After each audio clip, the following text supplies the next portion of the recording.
કેમ છે મિત્રો? જય શ્રી કૃષ્ણ, ગુડ મોર્નિંગ બધાને.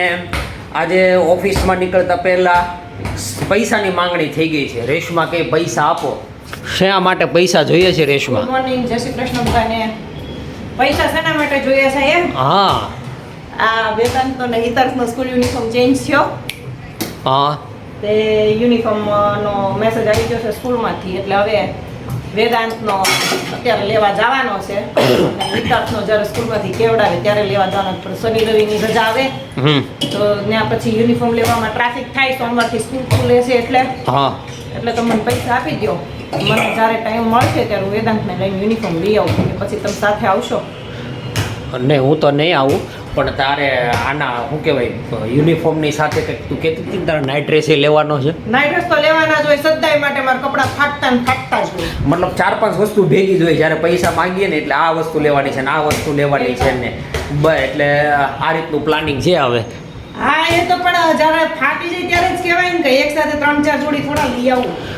ઓકે, ચાલો. બે જોડી લાવી હતી, એમાંથી આ એક પહેરેલો નાઇટ ડ્રેસ છે, એક બચ્યો છે, બાકીનો એક ખાવ પૂરો જ થઈ ગયો. આ તો વાંધો નહીં. તો નાઇટ ડ્રેસમાં ઓલા નાઇટ ડ્રેસ શું આ વેદુનો યુનિફોર્મ લેવાનો છે, એમાં કંઈ હાલ છે નહીં, જવું તો પડશે જ તે. જવું તો પડશે જ. હા, તો જી આવો.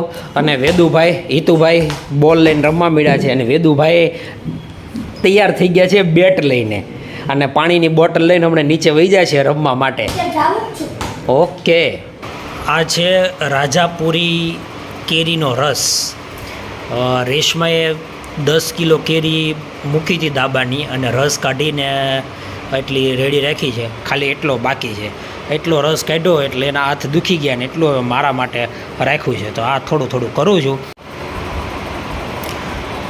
આ રસ ગાળવા માટે રસ છે ને આ ચાવણામાં નાખ્યો છે, અને આ રીતે હલાવવાનો એટલે રસ બધો નીચેથી નીકળી જાય, અને ઉપર જે રૂછડા હોય એ અંદર લઈ જાય ચાવણામાં. એટલે મસ્ત મજાનો એકદમ લીસો રસ નીચે નીકળે, અને પછી રસ ભેગો કરીએ આ રીતે, અને પછી ફ્રૂટી એની બનાવવાની છે.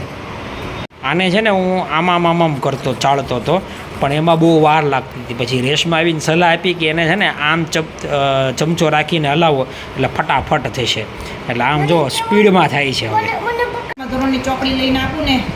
હવે જુઓ, આ રસ કાઢતા એટલા રૂછડા વધ્યા, આ રૂછડા નીકળી જાય, અને મસ્ત મજાનો અંદરથી રસ નીકળે આવો. એ રસ આમાં પછી ભેગો થઈ જાય. કેરીનો રસ થોડોક બાકી રાખ્યો તો રેશમાએ ગાળવા માટે, ચાળવા માટે, તો એ કાઢી રાખ્યો છે. હવે બધો રસ નીકળી ગયો છે, અને હવે અલ્પાબેનની વાટ છે. ક્યારે આવવાના છે રેશમા? અલ્પાબેનને મેં ફોન કર્યો સવારે, એમ કીધું તું 4-5 વાગે આવીશું. ઓકે, 4-5 વાગે આવશે, અને પછી બાકીનું જે કાર્યવાહી છે એ પછી થશે. ટૂંકમાં ફ્રૂટી બનાવવામાં આવશે. અને હવે મારે ઓફિસનો ટાઈમ થઈ ગયો છે, તો હું નીકળું છું. આ રાજાપુરી રસ છે. રેશમાએ રસ કાઢી રાખ્યો છે, એને ફ્રૂટી બનાવી છે. હવે આમાં મેં ખાંડ નાખશું. એમાં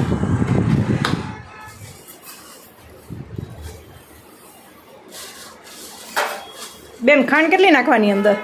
હું તો મારા અંદાજ પ્રમાણે એમનું નાખી દઉં છું. મા બાપ કઈ રાખતી નથી એમ. એટલે કેટલું, મતલબ ગળી કરવાની ને એમ? હા, પછી ખાંડ ઓગળી જાય, થોડીક ઓગળવા મળે, પછી એમાં છે ને લીંબુના ફૂલ નાખી દેવાના, અને આ ખાંડ હાવ ગળી જાય, અને પછી ડબ્બામાં ભરી અને ફ્રીજના ખાનામાં મૂકી દેવાના, બરફના ખાનામાં. ઓકે, અત્યારે તો તમે ખાલી ખાંડ જ નાખી છે ને?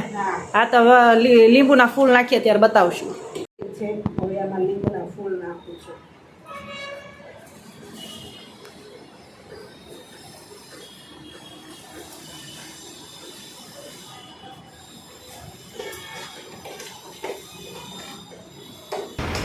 અલ્પાબેન ફ્રૂટી બનાવીને જતા રહ્યા છે.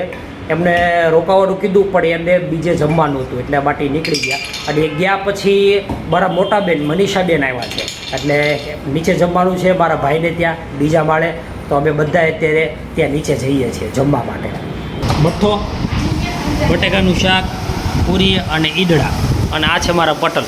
એ ખાવામાં લાગી ગયા છે. એ બોલવું જ તમારે? નહીં, કાંઈ નહીં. ખાવામાં ધ્યાન દેવાનું. 2 શબ્દો તો બોલો કંઈક. ખાવામાં ધ્યાન દેવાનું, બીજું કાંઈ નહીં કરવાનું. ઓકે, ચાલો હવે ખાવામાં ધ્યાન આપી. આ છે રીમધીબેન, એને તો ઓળખો જ છો, કુર્તમજી. ભાઈના ઘરે જમવા ગયા હતા. હવે જમીન ફ્રેશ થઈને કામ કરીને ફ્રી થઈને હવે ઉપર આવતા રહ્યા છે. હવે ઉપર થોડું ઘણું કામ છે, કામ કરીને આડા પડી જાય. અમારો વિડીયોને લાઈક કરજો, શેર કરજો, સબસ્ક્રાઈબ કરજો.